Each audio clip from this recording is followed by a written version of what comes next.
episode of Wealth and Christ podcast show where we inspire the masses to become financially free while building God's kingdom. On the podcast today, we have Mr. Preston Latham. Mr. Preston Latham is the CEO of Core Blue Construction. In addition, Mr. Preston specializes in teaching people how to make money with government contracts. In this podcast, we're going to discuss how Mr. Preston made $52,000 on his first government contract and how he has been consistent making money since. So thank you for being here, Mr. Preston Latham. You're welcome. Thanks for having me. How are you doing today? I'm living the dream. I'm just blessed to be on this side of the dirt. So anytime I wake up this morning, the Lord gives me another breath, another opportunity. Hey, I'm taking full advantage of it. So I'm living the dream. That's great. That's definitely great. So how did you get started, in government contracting? Okay. How I got started in government contracting. Back in 2015, I had an aneurysm. I had a bleeding in the brain and it put me on my back for about 2 months. So in that 2 months, the doctor had me on bed rest. So while I was on bed rest, I was just watching TV and I found this movie called War Dogs. And when I was watching this movie called War Dogs about these guys that were selling guns to the government, they were actually like the middleman selling guns to the government. And I thought to myself, wow, I wonder if they got anything, if I can do this with construction. Because my background was in construction. I was a roofing contractor before I had my aneurysm. So I said, well, man, I wonder if I can take this business to the government and be a middleman doing construction, because I was on my back and I really couldn't do much. But what I could do is fill out some contracts and some bids and submit it at home. So that's how I got into being a national federal government contractor, was just simply at home watching this movie called War Dogs. And I thought I can just do it with construction, and it worked. I was able to get some bids from the government, win some bids from the government, find a company that can perform the work, and I was the middleman. I was able to prosper doing that. So, but that's how I got started, just watching a movie called War Dogs. Wow, that's well said, and that's definitely great. And I'm sure, even though you watched the movie, you had to, find some resource, so what was some resource that you utilize or you teach people for them to get started in government contracting? So research, okay, that's a good question. What I did, when a doctor gave me the release where I was able to move around and drive and all that, I went to a roofing conference. And at that roofing conference, I met a gentleman there that was teaching how to, bid and win federal government contracts. It was an older guy, and he said he retired from doing it. And so I took his class. It was a 3-day class I took, and he taught me everything from A to Z. He was my mentor for about 2 years, and he taught me everything I need to know about winning and doing federal government contract. So he was basically my research. Because he taught me everything I need to know from A to Z, and I was like one of his number one students because I was winning contracts left and right. And I always tell people, you can do a lot of research, but what I found out is that I took action. I just didn't sit on the sidelines. I didn't think too hard about it. I didn't do a lot of research, but just from the teachings that he gave me and what he taught me, because like I said, he's been doing this since the 70s. So he done made all the money that he could make in doing it. But so I got a wealth of knowledge from him, and and that's how I was able to win so many government contracts. But I always tell people, you can do your homework, do your research, but get a mentor, because the mentor will help you get to the next level. Because you can do a lot of research on Google and Yahoo and all that, but it's easier if you get a mentor, and that way mentoring would take you to the next level. Yeah. I'm glad you definitely mentioned that, and I think we can definitely dive into a quick conversation about mindset. Oftentimes people, whether it's government contract or whatever business is it or whatever the thing is, they usually have a hard time. They get so focused on, the information that I have to learn this and that. So what gave you I guess the confidence, the green light, okay, I learned this, let me go and try it. The worst that can happen, I have to, learn that, take that as a lesson. So what made you just go once you got that information? Okay. Now, one thing, your shirt is very powerful. It's a very, very powerful statement. Wealth in Christ. So my first thing, I spent many nights on my knees praying to the Lord. Lord, give me the vision, give me the inspiration, give me the thoughts and the focus that I'm able to perform. Because by me having that injury and me taking time out for myself, the Lord put that opportunity in front of me. He closes doors, he opens doors as well. So first I said, okay, let me get my mind right. Let me say, okay, Lord, you put this in my mind. And I tell people the mind is a powerful thing. So if you able to believe it, you can achieve it. But first thing, I started on my knees and I prayed to the Lord to give me all what I need to be successful in this. So by me doing that, I was getting my mind prepared. I was getting my mind ready. So that's what I first started off, to get my mindset. Then the other thing I did to get my mind ready is I start reading some books on not just federal government contract work. I read books on how to be a good communicator. I read other books on how to negotiate. A lot of times people think being a federal government contractor is about learning the steps and the processes and all that. That's good to know, but you also, the most important thing is to have your mind right and prepared. Because if I didn't have my mind right and prepared, I would have gave up a long time ago. Because a lot of times people think this is, you jump in, you make a wealth of money, and then you set. No, you got to have your mind right, because you might not win the first contract. You might not win the second or third or the fourth, but you eventually win one, but it's going to take a little time. But if you don't have your mind right, you're going to stop. You're going to give up. So you must have your mind prepared. You must have your mind ready. You must be around positive people. And that was one thing that I did learn. I listened to a lot of positive information and positive affirmations. I put all that in my head to get my mind right and get prepared. And I had to really believe that I was going to win a government contract. And how I can say it, how I did it, like I said, I stayed on my knees praying to the Lord, made sure he gives me the strength and the belief that I can do it. And then I took action, which is I read different books. I listened to different CDs on, like I said, motivation and inspiration. And also I listened to positive people as well. And that way I was able to land my first government contract within a month and a half. But you're right. But the first thing I always recommend people is get with your Lord and Savior, and he would direct your path. And wealth in Christ, that's what did it for me, because I was in Christ. And when you're in Christ, good things will start to come out and that would take you to the next level. So I love your shirt right there. But that's how I got my mind prepared and got it set to start being a federal government contractor. That's definitely well said.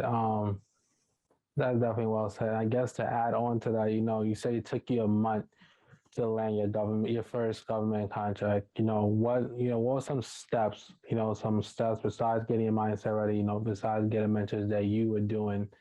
Like, how did you go about finding your first government contract? What website did you go on? to get in? How do you know, okay, this is the bid I should put in? Okay, yes. Now my steps were simply going. Well, the first step, you gotta get some bidding opportunities. So you can go to sam.gov to find different bidding opportunities. Um, sam.gov you can bid on everything that we need, the government needs, whether it's toothpaste, whether it's putting in carpet, whether it's windows, whether it's clothes, glasses, cups, whatever. The government needs it. And you go to sam.gov and you can bid on just about everything. So, but what my mentor he actually had a system where he only sent me construction leads. So the first step was first bidding on the government contract. So you need the leads to bid on. Like I said, you go and you can bid on there, but he actually gave us construction leads only. So the first thing I did was go through the list, found all the opportunities that I wanted to bid on, went to my computer, printed out the solicitations, and uses like 3 pages that you got to print out to turn bids in. So I printed out about 6 of them. So I was bidding on maybe 1 or 2 a day, and then I stepped my game up and I started bidding on at least 5 a day. So I'll print all my 5 bids out for that morning. I fill them out, and then I email them to the federal government contract.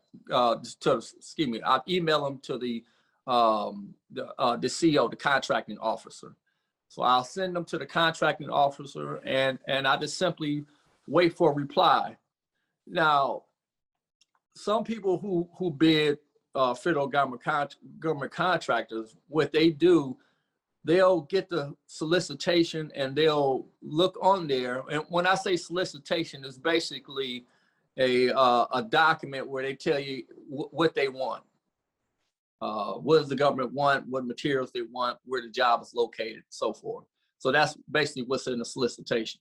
So I'll take that solicitation and I just fill out the bid and turn it in. But most people, what they do, they'll get the solicitation, and before they turn the bid in, they go out and find a contractor to perform the work, which takes time. If you're trying to go out and find contractors to perform the work, it could take a whole day just trying to find a contractor to give you a bid, or it may even run into 2 or 3 days. But I always tell people, why are you going through all those steps? Turn the bid in, let the government call you back first, and then you go out and do those steps. So that's what I do, because I bid on a lot of no-risk contracts. They're called RFQ. So I bid on a lot of RFQ contracts because they're no risk. I can accept the contract, I can turn it down, I can negotiate with it, or my favorite one, I can stall.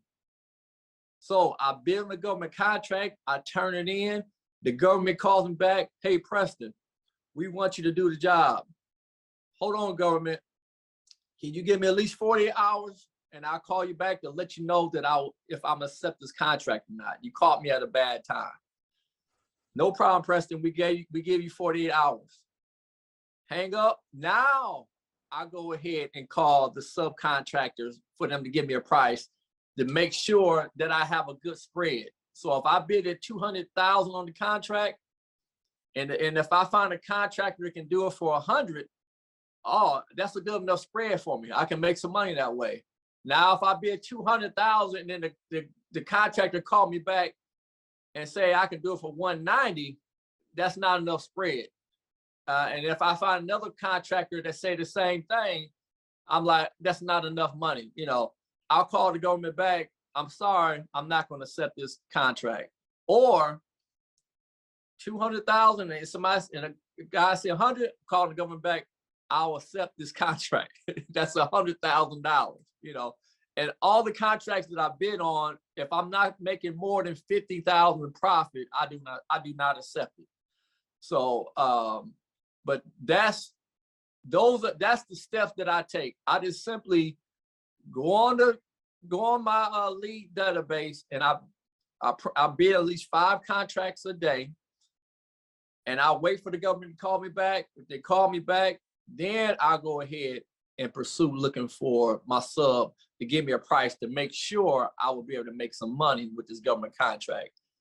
But like, I'm not doing what most people do. That's why I can win a lot of government contracts, because most people, what they do, they go ahead and look for the subcontractor to give them a quote first before they even turn the bid. So while they doing that, they may turn in 1 or 2 bids a week. I'm turning in 10 to 15 bids a week. So my chances go way up for winning government contracts. But those, that definitely makes sense, and it's almost like, you know, the way you explain it is very similar to like the current market in real estate. You know, people always looking like I need to get this and that, but by the time you do that, someone who may not even have the money or even have the cash, they already put in an offer, and by the time you come, and you know, with your contract and with your agent, that house is already going. So definitely, I yep. definitely like that process. And I want to ask, you know, I know before you even get a chance to speak to the government, you know, even give you a contract, there's certain things that you as an individual have to do and make sure that, you know, you're in good standard before the government gives you business. So could you quickly talk about those different requirements that the government needs from a person or individual before they even consider you for a contract? Yes. Before you even consider for a contract, you must register with sam.gov. So you must have a LLC, you must have your EIN number, and you must have your cage code. So the first thing you must do, you must have your business set up. Now, do you have to have an LLC? No, you don't. I will highly suggest you have an LLC for your protection. So, but the first thing I would do is have your LLC, EIN number, and then you must register with SAMS. And when you register with SAMS, they will give you what's called a cage code, which tells what type of business you are. So then you get to pick your field of interest that you want to be in. So the first thing you must do is register with SAMS. Once you register with SAMS, you get your case code. Now you're able to bid on federal government contracts. But that's the first step. Now, some people, you know, are scared of government. You know, they think, oh, I owe taxes, I'm not going to be able to bid. Now, which is true. Now, if you're delinquent on your taxes, yeah, you may not be able to be registered with SAMS. You probably won't get it. And then I get some people, so I always tell people, clear up your taxes if you do. Now, it depends on how delinquent you are, but most of the time, you can still bid, but it's gonna be hard. So I always tell people, just clear up your taxes. That way you don't owe anything. I get somebody else to say, well, I have a record. I have a criminal record. You know, would I be able to do this business? Yes, you can. If you have a criminal record, you are able to bid for government contracts. So don't let that be a deterrent, because you got to remember, they're dealing with your company. Now, they're not dealing with you individually. They're dealing with you as a company. So I tell people, you know, don't worry about that. You just make sure that the main thing that the government looks for is, will you be able to solve their problem? That's what the government is looking for. Will you be able to solve their problem? And most of the times that the government is putting bids out, it's because they have a problem. Let me give you one for example. I had one where the roof was leaking, and it was leaking on the desk of one of their workers. And so that stopped production for the office, because that water was coming through leaking on the desk. You know, nobody can work with water steady dripping on the desk. it messes up the paperwork, and you got computers and stuff like that. So they said, hey, they called their contracting officer and said, hey, we have a leak. We need you to take care of this, because if not, I'm not going to be able to function while I'm working. So they immediately call their upper line and say, hey, we need a new roof put on this building. So, they go to Congress. Congress looks over what they say. Then they get an engineer to draw up the plans and the specs of the job, or what type of material they're going to want to get on there. And then they put it out for bid. But you see, that's the problem. If the government has, if they have leaks coming out and stop production, that's a problem. So what I do, I come in and solve their problem. I come in there, I build and say, hey, I'm gonna solve your leaking issue. And we're gonna put the best material up there, and we go do it in a timely manner as well. So I'm creating value within my company to win this contract. And so when I do it quickly, because I understand they got a leak coming in, so we got to stop that leak quick.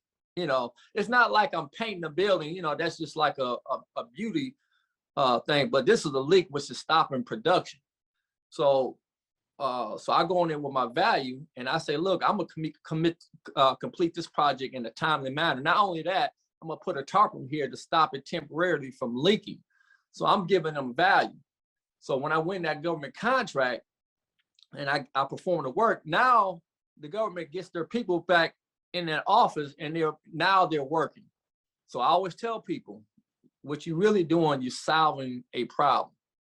So so that's why I love it. But those are some things that you need before you can start bidding with the government contract, because like I said, you solving problems. So they're not doing background checks on you. Well, now, of course, you when you register with SAM, you can't, of course, you can't be a killer or nothing like that. They're not going to accept that. But most felonies, you're still able to bid with the government and do government work. But those are the steps. Register with SAMs. Yeah. Okay. That's great. So, you register your business, you do all the necessary, I guess, requirement. So in yours, I guess the way you explained, now you go for bidding, right? Yes. So my question is, when you're bidding contracts, how do you go by bidding? Like, do you usually just try to like overbid, then to leave room for negotiate, or you just go at a price that I guess you feel comfortable at that moment? And I know you say you want to make sure you have 50,000, but I'm sure there's a strategy to make sure you get that 50,000 from every government contract. Yeah. Okay. Yes. Oh, awesome question. Awesome. I get this question a lot. All right. Now, the government, when they send out their solicitations for you to bid on, most of the time they're going to tell you, this is why I love government contracting, because most of the time they're going to tell you what their budget is. How many times have you, had somebody come do some work at your house, and you say, hey, I need you to paint my rooms in my house, and you're not going to tell them what your budget is. The contractor, he's not going to say, okay, what's your budget? And you're not going to tell them. But with the government, they're going to tell you what their budget is. They're going to say, hey, our budget is between 100 and 250,000. Give me your bid. So I always tell my students, I said, if they tell you a bid, they have a budget of 100 and 250,000, what are you gonna put your bid in as? Some people answer incorrectly. They say, oh, 100 to 250, or I'm gonna tell them 150,000. I get a lot of people who say low bids, and I'm like, they're telling you they have $250,000. That's their max. Yeah. So put a low bid in. Oh, just so I can win the government contract. No, I tell people, we're not in this to be saving the government money. We're not in this just to win a government contract. We're in this to make money. So you want to bid as close to that 250 as you can. Yes, there may be a competitor out there that may bid lower than you, but they may bid lower than you because maybe they have somebody that's going to perform the work. You don't have anybody to perform the work. You actually subbing it out. So you don't want to bid a contract just to win it and say, oh man, I made $5,000 off this contract. To me, that's not enough money. I said, if you go win some, make sure it's some money, 50 and above, because they are contracts out there. So the only way I put, if they tell me it's $250, I'm bidding maybe 240 or I may do 245, I may go up to 245. So I may give it like a $5,000 where it is, I'm saving on $5,000. So I might bid like that, but I don't never lower my bid. But the question that you asked is how I know that it's enough money in there. So when I put the bid out, like I said, I'm gonna use the stall tactic. When they call me up, I'm gonna say, government, give me 48 hours, and I'm gonna call you back and let you know I'm gonna set this contract or not. And what I'm gonna do, I'm gonna get on the phone with a subcontractor or a company in that area to give me a price. And I'm gonna get about 2 or 3 to give me a price, and usually I pick out the best one. So when they give me a price, like I said, if it's in between that spread and I'm making 50 or above, I'm accepting that government contract. But initially, I'm just putting bids out there. I'm throwing numbers on there. It's just numbers I'm making up out of my head. That's just like I'll say, this cup right here. How much would you bid on this cup? If I tell you this cup is worth, let's say this cup is worth $200, between $50 and $200, how much would you bid on this cup for? Oh man, it's worth that much? Yeah, well, I bid it to, you go try to get close to that 200 as you can. You just throwing a number out there. That's all I'm doing. I'm just throwing a number out there, and then I'm gonna wait until I get the government to call me back. Then I go out and make sure that that number's gonna work for me. That's False. well said. That's well said. And a question I definitely have to ask is how do you go about, partnering with these different contractors and making sure like they can actually complete the job? Because the job doesn't get done, you are liability for it. So how do you go about evaluating the different contractors or different companies you do work with? Yes. Oh, hey, that's an awesome question. There's this free information called Google. I love Google. So all I do, I go to Google and I'll type the address where the project is at. And when you type the address where the project is at, it's gonna have on a search bar on Google Maps, it'll say nearby. And I click nearby and I put on there whatever, if it's painting or roofing, whatever, I'm gonna put painting contractors, local, and it's gonna give me all the painting contractors in that area. Not only that, it's also gonna tell me some reviews on those painting contractors. So I'm like, okay. And usually I pick the ones with the best reviews. That's one way that I find my contractors. I'm dropping some gems on you. The second way, and the most popular way I find very good contractors, what's better than word of mouth? Word of mouth, that's how I find my good contractors. So, like I said, the government is going to tell you exactly what they want on their project. Like I said, you have engineers writing these up. Engineers are very detailed. They're going to tell you how many nails they want. They're going to tell you what type of nails they want. They go tell you the type of material they want, what brand, what style. I mean, everything. What weight. I mean, they gonna tell you, they gonna have everything detailed on that solicitation. So all I do look at the solicitation, oh, okay. You want Owens Corning, or you want Sherman-Williams paint or whatever. And so I said, okay, let me call the manufacturer. So I called the manufacturer. Hey, manufacturer, I got this job.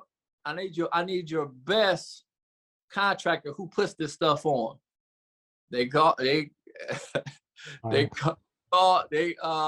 said, oh, call Paul. He's our best person. He buys the material all the time. Okay, good.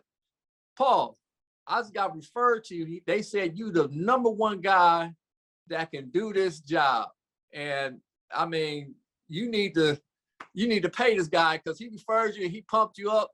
So and the guy, and Paul's like, oh man, okay, he's Paul sticking his chest out. Okay, yeah. What do you need? You know, that's one of my good suppliers. What do you need, Preston? So I just became his friend just by name drop. And I said, well, hold on, Paul, let me send this to you. And you just give me your best and fair price. So Paul, send it to Paul. He's giving me his best and fair price. And he's doing it ASAP because he's referred from his top distributor. So so these guys is in cahoot all the time. They always selling each other and they networking each other. These guys go to events with each other, you know. So when I name drop, now these guys give me a good bid and they give it to me quick. That way I know what my spread is. But that's the 2 best ways of finding people that can fulfill their contract. No, that's definitely great. And Yeah. based on this conversation so far, I'm assuming that I guess my question, let me not assume, do you have like certain areas that you don't take contracts for, or you just take contracts all around America and you just look for people to do the job? Okay, good question. Now, I was just mainly concentrating in the southern states because I'm in Georgia, so I just did all the southern states because they're quicker to get to, and like I said, I like going to all my job sites. I just like going there, meeting the government's employees, and I like to see the job site, and I like to meet the subs one-on-one sometimes.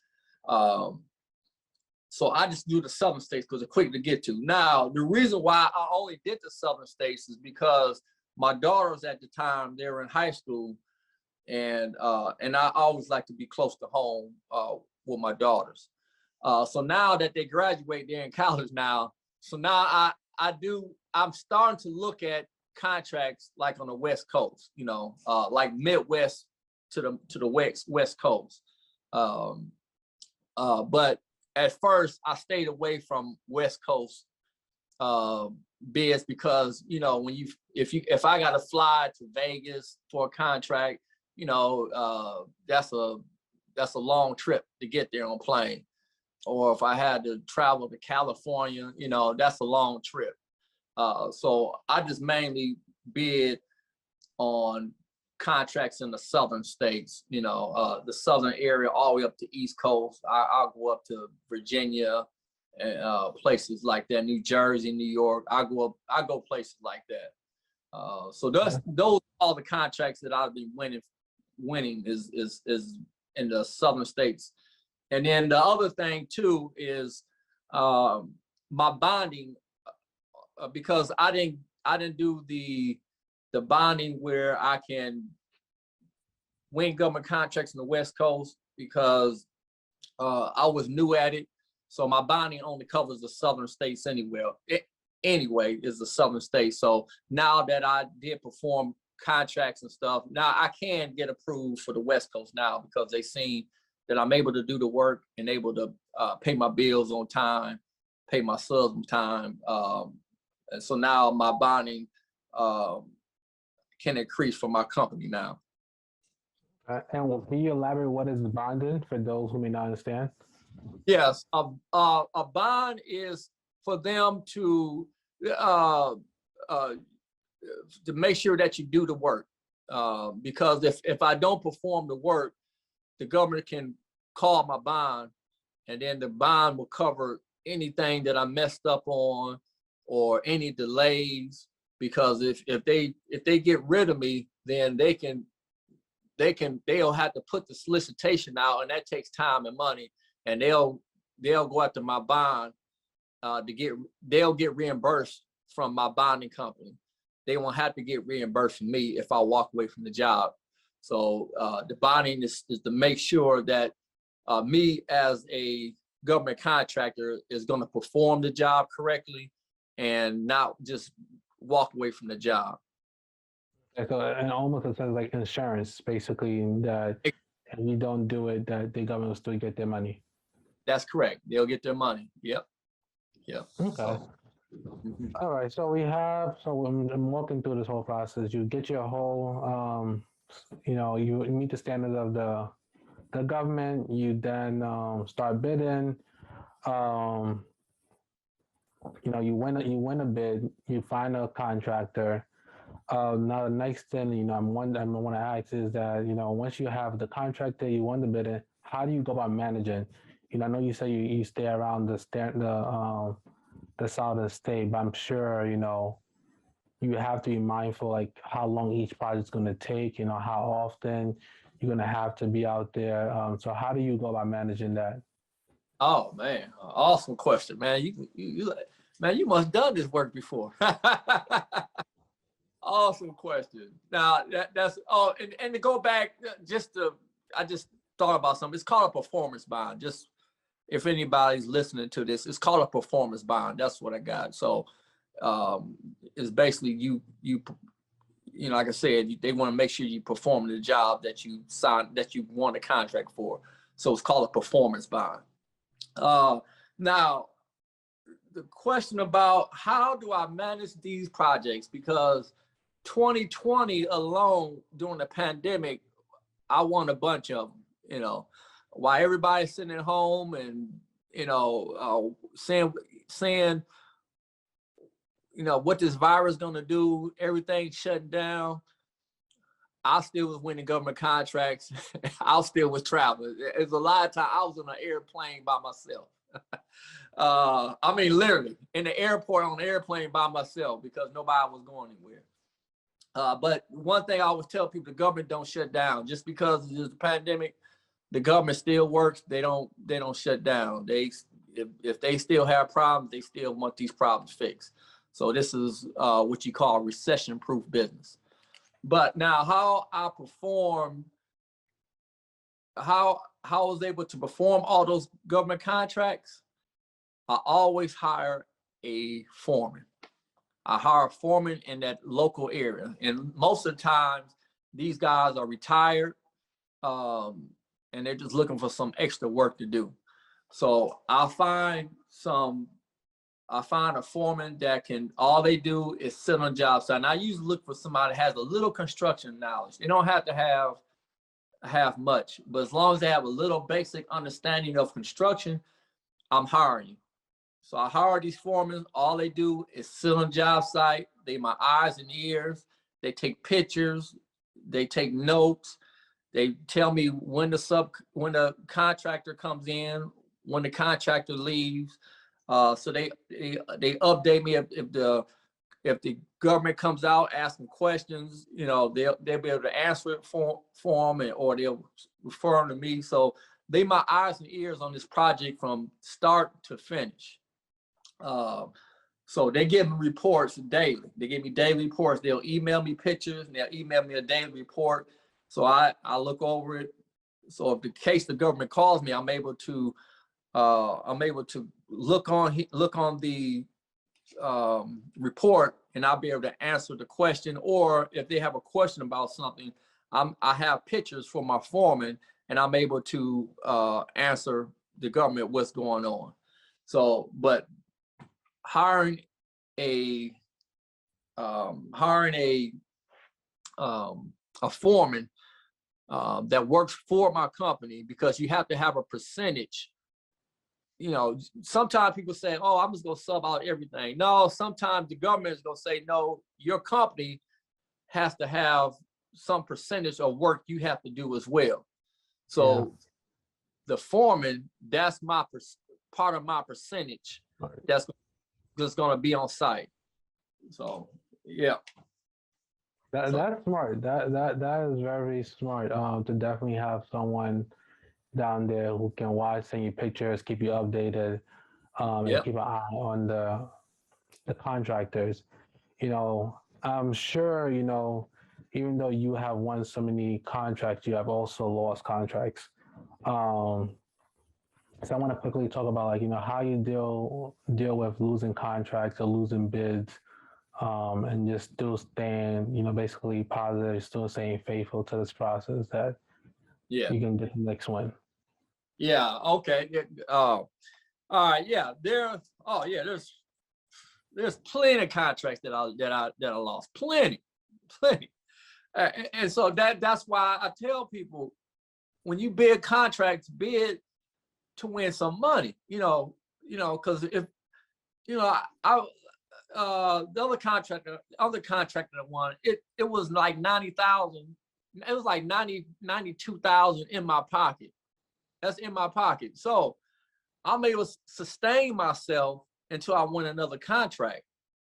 But if I won a contract and I only put 5,000, 10,000 in my pocket, that's not gonna last very long until you win your next one. So you gotta have stuff in your pipeline, and you got, like I said, and when you win these contracts, you win them for big money. Okay, I can wait for another 2 months before I win another one now, because I got some money in my pocket. So you just have to have your mind prepared for a lot of losses as well, because you're gonna turn in a lot of bids. You're not gonna win every one, but you use that as a learning lesson as well. So when you lose these government contracts, build a relationship with the government. Say, hey, call them up. Hey, can you explain to me why I didn't win this government contract? And they're gonna tell you why you didn't win. Some of them will, some of them won't. Some of them will just say, oh, your price was too high, but some of them you can build a relationship with, and some of them are nice individuals. You got some nice people that will say, well, man, Press, if you would just been a little bit lower, or if you would have had a little bit more experience in this part, or if you would have put down or if you would have sent in your capability statement, or if your capability statement would have had like one more job in this field, you would have won. And I said, okay. And so I use those losses as lessons on how to win another one. So, okay, they said, okay, if I had done this, okay, let me make this change. Or if I would have done, okay, let me make this change. I'm making those little tweaks and changes on why I didn't win the last one. So now I'm able to win that one. And then not only that, that same person that you built a relationship with, which happened to me before, they go say, well, here, Preston, let me send you this one. Here, bid on this one instead, because you have the qualifications to win this one. Here, let me see this one. Here, bid on this contract, and more likely you may win this one instead. So you gotta take all those little losses and just use them as lessons. But because when you do that, you are able to win another contract. Like I said, it only takes one win to put you to the next level. But just make sure that win is well worth it. I wouldn't bid on contracts, like I said, if I'm not making 50 or above, because I know my next win may not come for another month later. So always prepare yourself to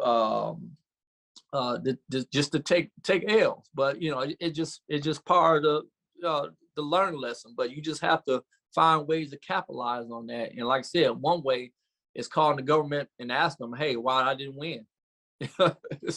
Or email them. You know, some people scared to call the government. Well, send them an email. Hey, is any, could you give me a breakdown why I didn't win this government contract? You know, it's like I said, it's communication, and communication that you give is the response that you get. I always tell people, remember that the communication that you give is the response that you get. So you must communicate with the government, and then they'll respond to you what you need to win. That is definitely well said. And you know, I guess, you know, I want to go back. You know, you mentioned earlier that you spent a lot of time praying for God to give you the resource, you know, give you the energy, you know, after suffering a brain aneurysm.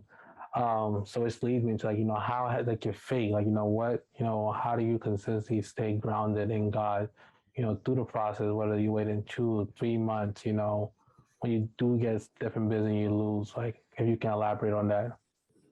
Oh, okay. You said how wait, repeat that question again one more time. You said how do you?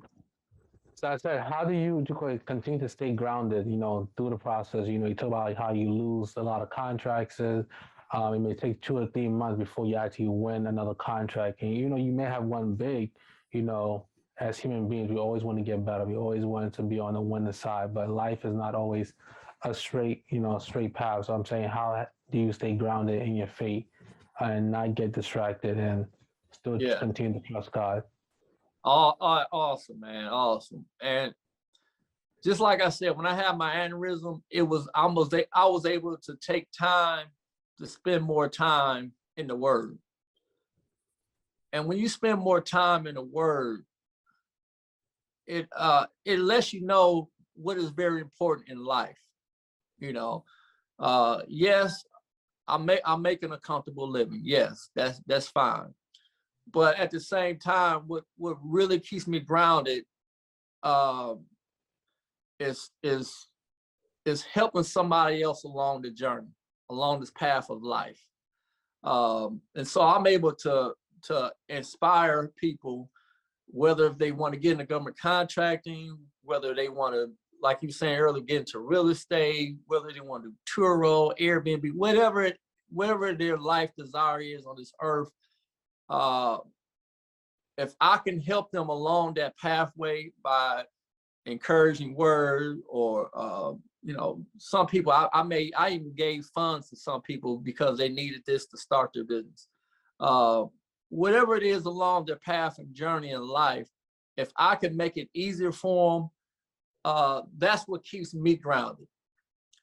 Because I know that giving back and encouraging others to see, so others may see Christ in me, that's what keeps me grounded. So I always tell my daughters in school, like I have my one of my daughters, she does track. She's in track and field, and she takes losses real hard. And I gotta let her know that everything that we do, we must bring glory to God. So even though you taking L's, you still can bring glory by keeping a smile on your face, by for the person that's in first place, shake their hand, congratulate them, let them know they did good. I want to be an inspiration unto somebody else. That's the main thing. Because if like I said, when I had my aneurysm and I woke up out of that aneurysm, because I was out for about a day and a half, and when I woke up out of it, I quickly realized how life is short, and how fast, when you go to sleep, how fast you will wake up and see the Lord. You will see your Maker. So, and one thing I firmly believe is that Christ is going to ask you, what did you do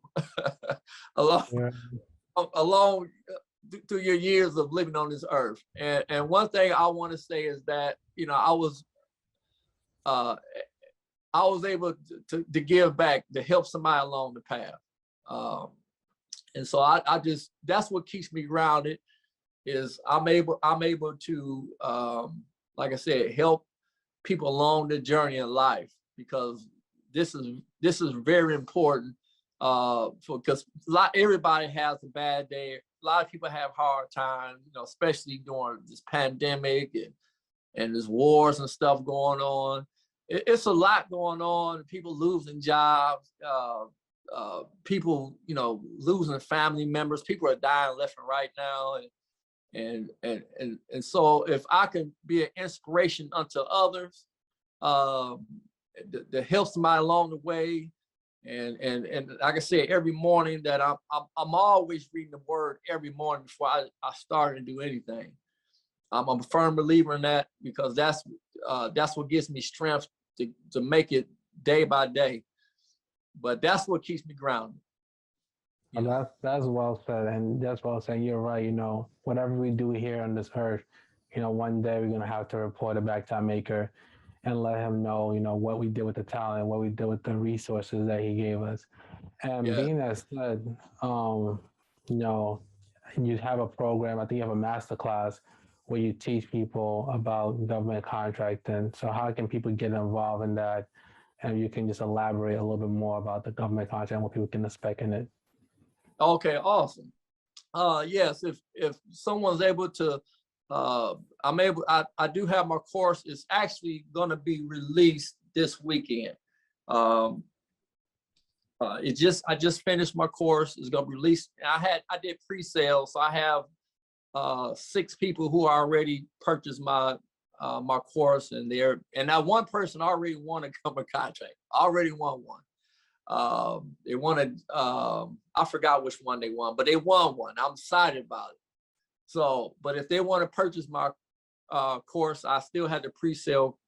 And then if they reply that they seen this interview right here, I'll still continue to have my discount form for your people.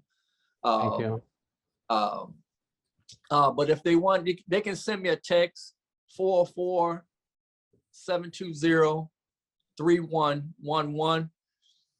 And so I know it's from this podcast special right here. I want them to put wealth in Christ. When they send me the text, wealth in Christ, then that way I know that it came from this podcast here. But once you get my course, if you get my course, like I said, I'm teaching you everything from A to Z. I'm not leaving nothing behind. I'm giving you all my tips. I'm giving you all my secret. I'm giving you all my contracts that I use, all the paperwork that I use. I'm giving the whole thing in my course. My mentor didn't do this. My mentor, and I tell people, my mentor, I paid $15,000 to learn what I $15,000. I said, now, if you want to pay $15,000, you go to him, but he still's not gonna give me everything. Here, I'm giving y'all everything, all my knowledge, all my contracts, all my paperwork, everything that I use to be successful in this business. And then on top of that, they're able to join a Facebook group where you can meet other people that has purchased my course. And also, I'm doing a once a week Zoom meeting. So if you have additional questions, you can ask me in this Zoom meeting. And plus, you can network with everybody else in the meeting. Because sometimes you can network with other mentors. You don't have to network with me. You can network with other people, because I tell people this is a network where I may win a government contract in California, but I may not want to fly over to California. But if I have someone that took my course and they're in California, I'm like, hey, I won this contract in California, but I don't want to fly to California. So why don't we partnership on this?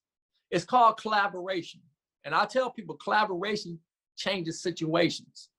So we can collaborate. I'll say, hey, I can take a small percentage if you can do the whole thing. So we'll come up with agreement, say, okay, we'll do an 80-20. You do 80%, I take 20%, as long as you can go perform this contract. Because I don't want to go to California. I don't want to look for the people there. I don't want to do none of that. So that's why I even started this course, because now I'm able to collaborate with more people. And then I may want to go with I may want to start bidding $5-10 million contracts, but my bonding capability only goes up so much. So the people that took my course, I'm saying, look, guys, if 4 of us can get our bonding up to a certain percentage, whatever the government wants, because the government's going to require so much bonding, and it may take four of us, and we can win this $5 million contract, and we can split that, whatever the profit is after that, which is going to be huge. We can split that, and we all can make a bag. So, but that's within my course. So you get everything I just mentioned. Like I said, you get all my paperwork, all my knowledge. We get the Zoom meetings that we meet once a week. You get Facebook groups so you can network. So you just get everything from that course to win these government contracts. So if anybody's looking to, just send me a text, 404-720-3111, and text Wealth in Christ. And I'm happy to keep my discount low as it is right now, because right now it's half off. But once the course is released, my team is going to raise the price. But if you put Wealth in Christ, you'll get that same discount that I've been giving everybody that's been pre-selling my course. No, thank you. No, definitely. Thank you for that. Thank you for that gesture. So, I definitely want to say thank you, Mr. Preston, for your time. This is definitely has been a great conversation in regards to government contracting, specifically, construction. Do you have any word of wisdom for anybody who maybe listens to this podcast who wants to get into government contracting, but for one reason or another they're not starting? So what would your advice be for that person? Yes, awesome question. My advice would be, like I said before, positivity. You want to hang around positive people. You want to get, if you on IG, you want to listen to positive people on IG. Put all those distractions away, because distractions can take you out your game. Sometimes you got to turn the TV off.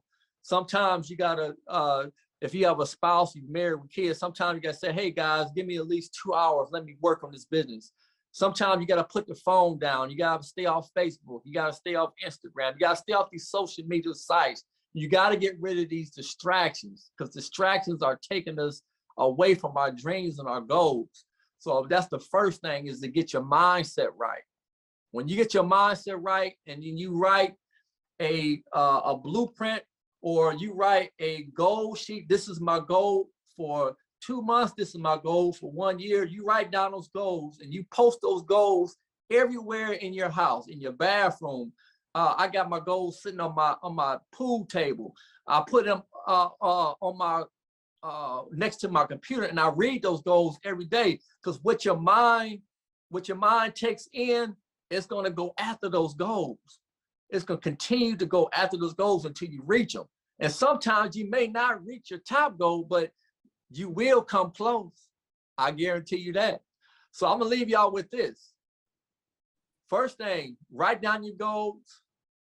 Next thing, get rid of them distractions. And the last thing is take action. You must be you must be an action taker. I can't stress that enough. There's so many of us that get into different businesses, and then we sit still. And I'm gonna tell you something real quick. When I first got in the government contract and I paid that man $15,000 and I flew back to Atlanta, I didn't start bidding my first contract until 3 weeks later. I didn't take action. I got distracted. Yeah, all these people call me to do this. Kids want me to do that. I let all distractions. TV. I think it was March Madness. I was watching March Madness. That takes you away from everything. I said, wait a minute. I didn't pay this man $15,000, and I'm not gonna do nothing with this. I said, so that's why I had to get rid of them distractions. So I can't stress it enough, y'all. Get rid of them distractions and take action. Simple. I like that. Get rid of the distractions and take action. There's no way no better way to say that. And, like always, for those who are listening, I hope you guys truly take action. There's no point of listening to this podcast or taking this information and not doing anything with it.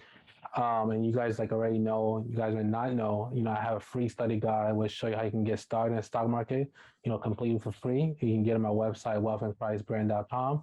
And again, Mr. Preston, thank you. Thank you very much. And for those who listen, please take action. And I will see you guys next week.